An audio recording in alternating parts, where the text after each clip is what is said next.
Welcome to the next module for chapter Circle. In my previous module, we have started with practice set 3.2 and we completed 4 examples. In this module, I am going to begin with the 5th example, that is the last example from practice set 3.2, and then we'll proceed further. So this is the 5th example from practice set 3.2. In the figure, the circles with center A and B touch each other at point E. Line L is a common tangent which touches the circle at C and D respectively. Find the length of the segment CD if the radii of the circles are 4 cm and 6 cm. Okay, this is given to us. Now I have done some construction work. I'll explain you what I have done. We need to find CD. Okay, so what I did is I drew one perpendicular from A onto this radius, named that point as M. Perpendicular means this is 90 degree. Why I did so?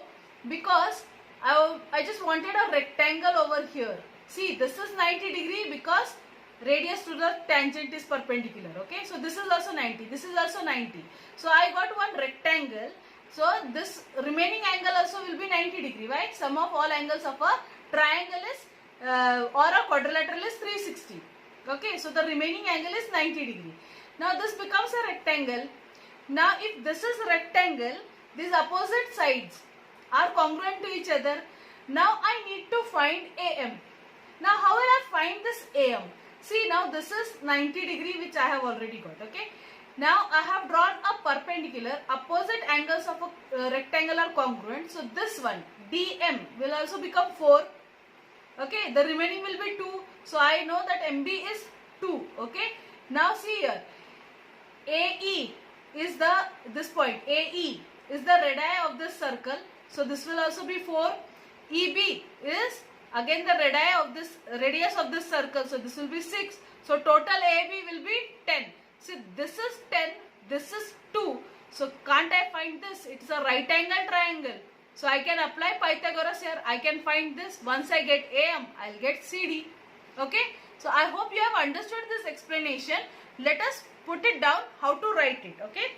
So the solution will start with the construction that we have done it for our convenience. That is, draw segment AC, then segment BD and segment AB.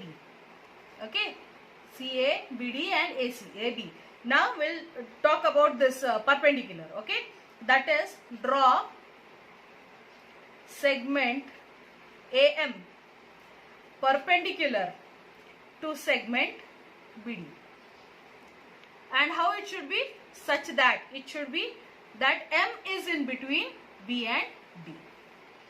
Okay. So all what I have done, I have written it down.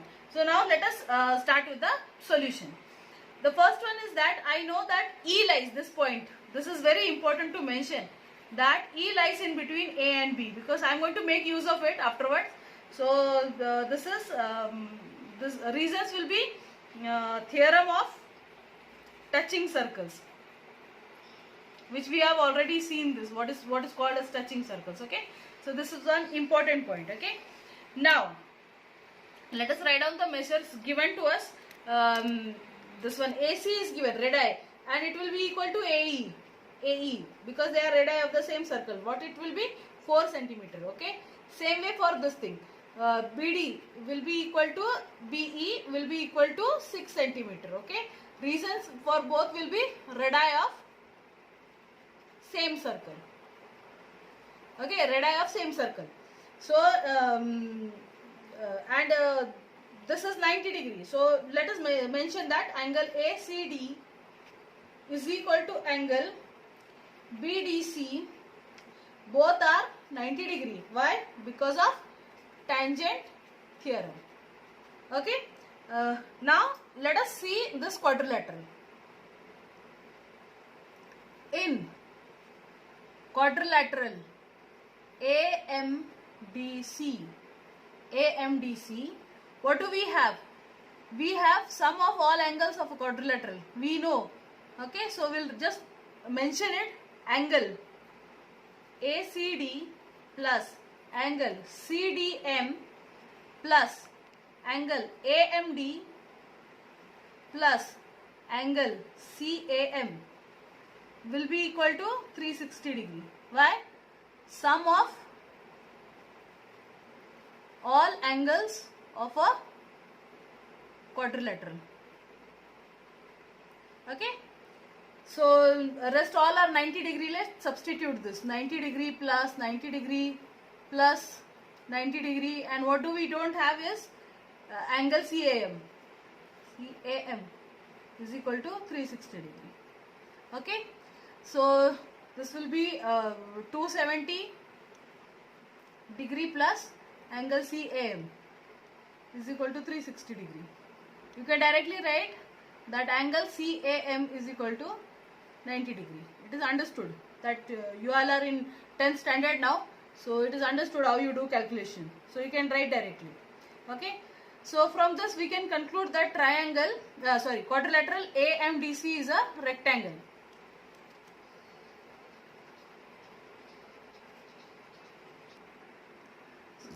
So AMDC is a rectangle. Okay, this is reason will be by definition.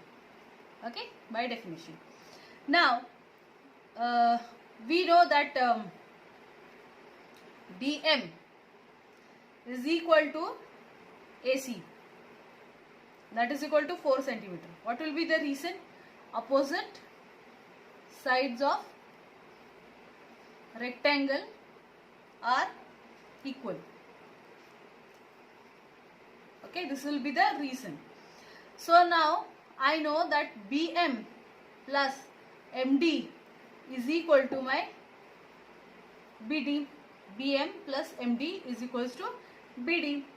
Okay, therefore BM will be BM plus 4 is equal to 6. So therefore BM or MD is equal to 10. Okay, so 6 minus 4, therefore BM will be equal to 2. BM is 2. Okay, now AB, we know what is AB? AE plus EB. Okay, what is AE? 4 plus 6, that is 10. So what is AB? AB is 10. Okay, now in triangle what? AMB, in this triangle AMB, angle AMB is 90 degree. Okay, so by Pythagoras theorem. Okay, so by Pythagoras theorem, what will I write? I'll take it on my next page.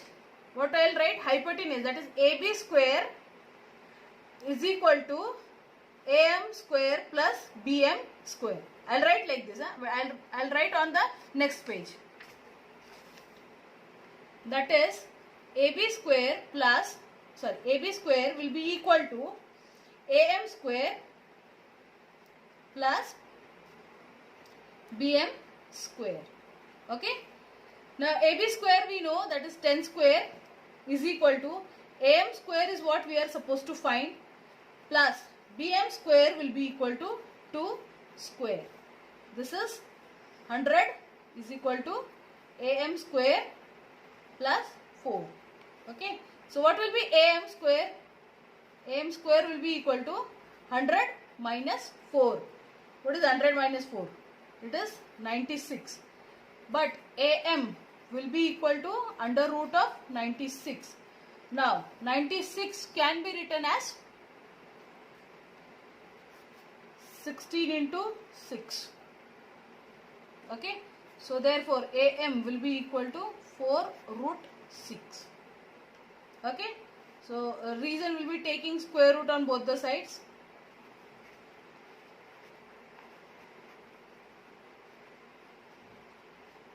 You need to mention, even if you find that this is very silly, you need to mention the reasons. Why? Because this time I have corrected board papers. I know that they have kept marks for this reason, taking square root on both the sides. If this reason was not there, we were supposed to cancel half marks of the answer even if it is correct. So better mention all the reasons. So now I have got AM. Now we know that CD, the opposite side, CD is equal to AM. Why? Because they are the opposite sides of rectangle. Okay. So therefore CD will be also equal to 4 root 6 centimeter. This is your answer. I hope that the example was clear to you. So let's proceed further. Now, you must have studied in your previous classes certain elementary factors about the circle. So from that only, I am just going to revise your previous knowledge. So let us begin with the first one, that is arc of a circle. Now what is arc of a circle? Arc of a circle is nothing but a part of a circle. It is a part of the circumference of a circle. And how is it formed? It is formed due to a secant. Now what is a secant? A secant is a line that cuts the circle into two parts. Now it has got one point, from one point it has got common to the circle as well as secant, and at the end also means there are 2 points. That is, the secant divides the circle into 2 points. Okay, it creates the 2 points and it divides the circle into 2 parts. Okay, so let us see with the help of a definition what is a secant. Now a secant divides the circle into 2 parts. Okay, now each part has got 2 points in common to them. Okay, so that is called as a arc. Okay, so now let us see, try to understand with the help of this diagram over here.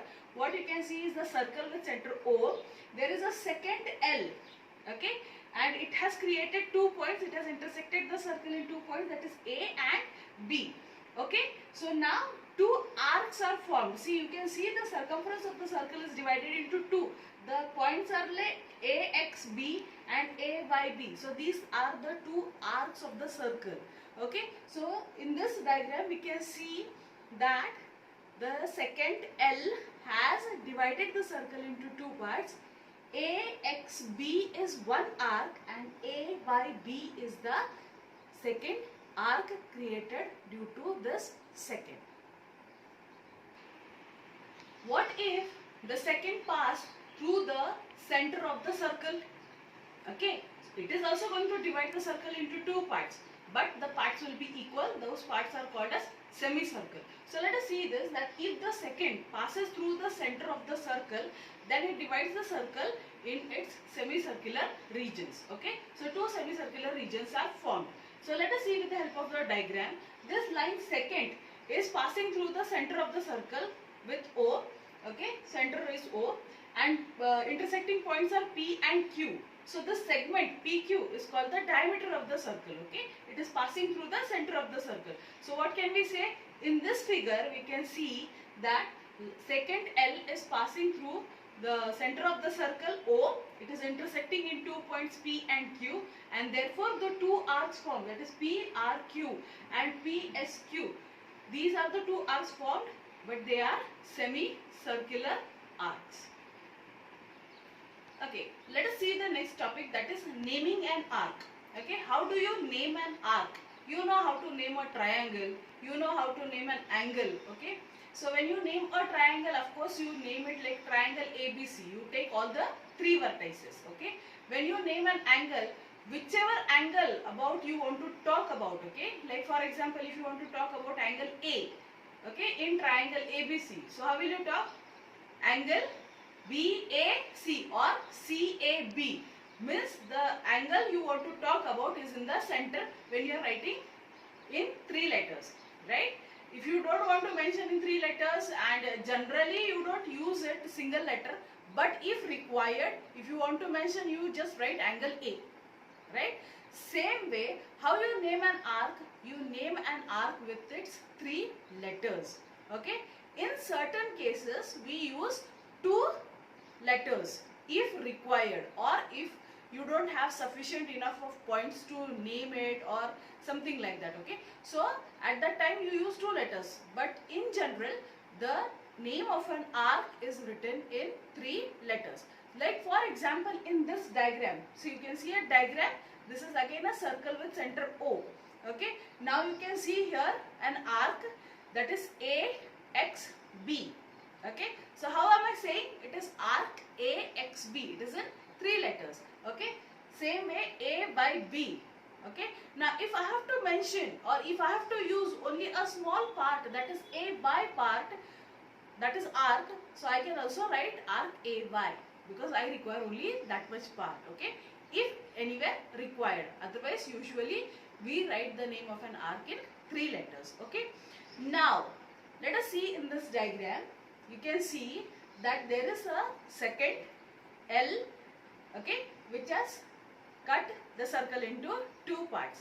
Now one part is considering its center and the other part do not. Okay, it is below the center. Okay, so the below the center, that is the part which does not contain the center of a circle, the arc that is formed because of this is called minor arc. Okay, and the portion in which you include the center but that arc is called as major arc. Okay, so by observation also you can tell here which is minor arc and which is the major arc. Okay, but let us see. This second intersect in point A and B. Okay, so an arc is formed, that is arc AXB. What is it called? It is called as minor arc. Okay, same way arc AYB is called as major arc. Understand about the points A and B. See, it has got common point which is on the second and on the circle, that is point A and point B. This is common points. Okay, so that is also included when you mention the arc. I think this is clear. What is new? Central angle. I think you remember this. What is central angle? So an angle that is in the same plane of a circle but having its one vertex at the center is called the central angle. Okay, that is what it is given in the definition. Let us see with the help of a diagram. So this is the circle with center O. You can see that there is an angle formed AOB. This is the angle formed. Okay, it is consisting of the vertex at the center of the circle. So O is one of the vertex and also it is the center of the circle. So this angle formed theta is the central angle. Okay, it has got that arc APB arc which is inscribed in the circle, and APB is inscribed and AQB is the another arc. Okay, so this is called the central angle. Let us see what is measure of an arc. Okay, so let us see again with the help of a diagram. Let us take one center O for drawing a circle. Let us draw a circle. Okay, so now this is the circle with center O. Let us draw one line from the one ray from passing from the center of the circle onto that side, and another ray this side again passing from the center of the circle, just creating a central angle. Let us name the points L and M. Let us mark one more point so that we can name the arc, say X point. So LXM arc has been formed. Okay, this is the angle theta. LYM, okay, is another arc, central angle theta, and LXM.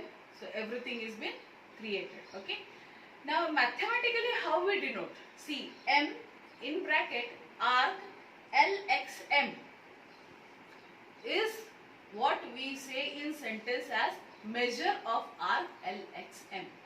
Okay, now what will be the measure of minor arc? See, what you can see, this is the minor arc. LXM is the minor arc. So what will be its measure? It is equal to the measure of its central angle. Okay, so in this case, in this diagram where the circle is with center O, so LXM is the minor arc, LYM is the major arc. So first we'll see measure of minor arc, that is measure of arc LXM, will be equal to what? Its central angle, that is LOM. Okay, in this case it is theta.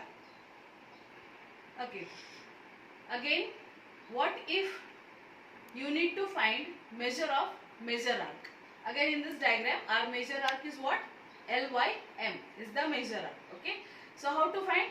You know what is the measure of a circle? It is 360 degree. So you know what is the measure of minor arc? Okay, so 360 minus measure of minor arc, that is here measure of arc LXM, will give you measure of major arc.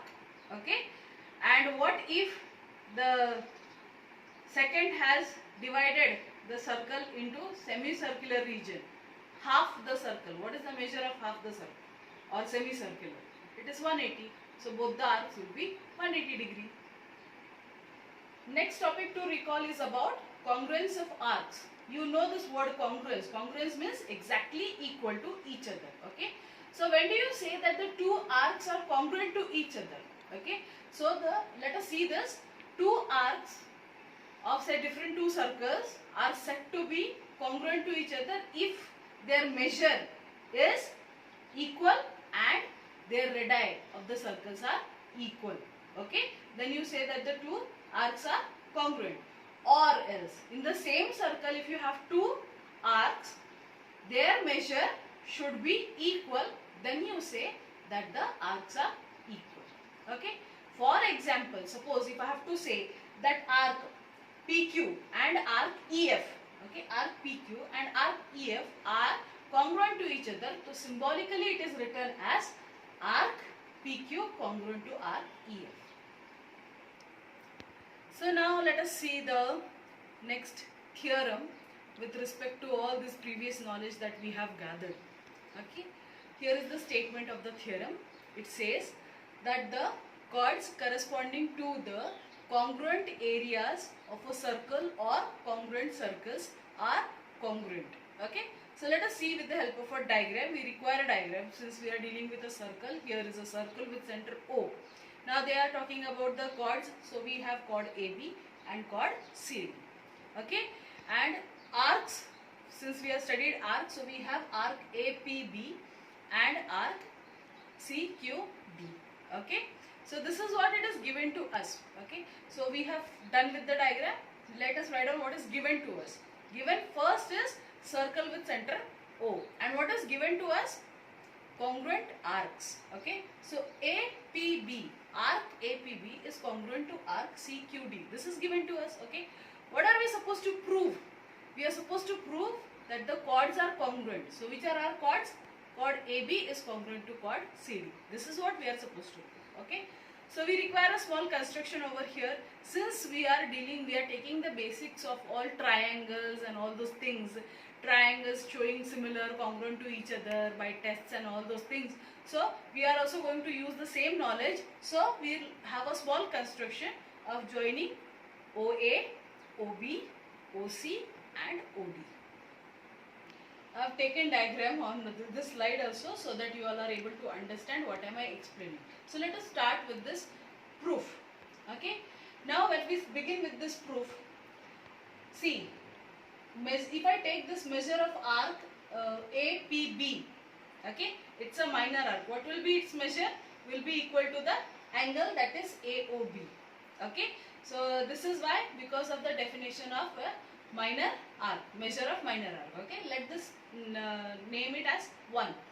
Same way for arc CQD will be equal to angle COD. Okay, reason will be same by definition of measure of minor arc. Okay, this is done. Now what else is given to us? Given is this arc APB is equal to arc CQD. This is given to us. Okay, it means that their measure will be equal, right? Measures of arcs will be equal. Same way the angles will be equal, that is angle AOB will be equal to angle COD. Okay, so let us name this as 3.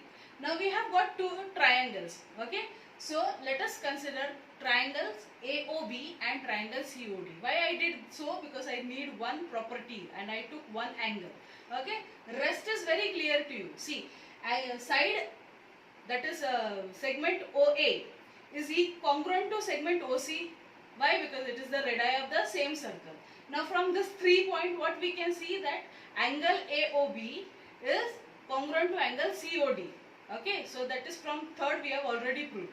Again, if we say this segment OB and segment OD are congruent to each other, because again radii of the same circle, right? So in this way we have got side, angle and side. So can I say that these two triangles, that is triangle AOB is congruent to triangle COD by SAS, test of congruency? And if these two triangles are congruent, what can I say? That segment AB is congruent to segment CD, congruent sides of congruent triangles, and hence proved. So let us see the last part of this module that I am going to take is the last theorem. Okay, so again this theorem, let us see the statement. What does it say? It says that corresponding arcs of congruent chords of a circle or congruent circles are congruent. This is the statement. I am going to use the same diagram over here. So according to our statement, what is given to us? First is circle with center O. And second thing, see, they have given chords, congruent chords. It means this according to our diagram, chord AB is already congruent to chord CD. This is given to us. Okay, what are we supposed to prove? That corresponding arcs are congruent, means arcs are congruent. That is arc APB is congruent to arc CQD. This is what we are supposed to prove. Again, we will have a small construction, that is join OA, OB, OC and OD. I have taken diagram on this slide so that you all understand what am I doing it. Okay, so let us start with the proof. Now we all have everything here. So we'll directly consider the triangle AOB and triangle COD. Now in this, you know that side segment OA is congruent to segment OC. Same way segment OB is congruent to segment OD. That is, reasons are same, radii of the same circles. One more thing, chord AB is congruent to chord CD. Means according to the triangle, segment AB is congruent to segment CD. This is already given to us. Okay. Therefore, these two triangles, that is triangle AOB and triangle COD, are congruent to each other by SSS, test of congruency. Now, if they are congruent, I know that angle AOB is congruent to angle COD, congruent angles of congruent triangles. Okay, I am going to make use of this step. So let us name that step. Okay, now see, measure of arc APB will be equal to measure of angle AOB. Okay, same way measure of arc CQD will be equal to the measure of angle COD. Why? By the definition of measure of minor arc. Okay. Now in the previous step we have already told that these two angles are congruent to each other. So what about the measures of the arc? That will also be equal. That will also be congruent. Now if the measures of arcs are equal, the arcs are congruent to each other. Arc APB is congruent to arc CQD. Okay, and hence proved. Okay, I'll end up my module over here and I'll see you in my next module with the next practice set exam.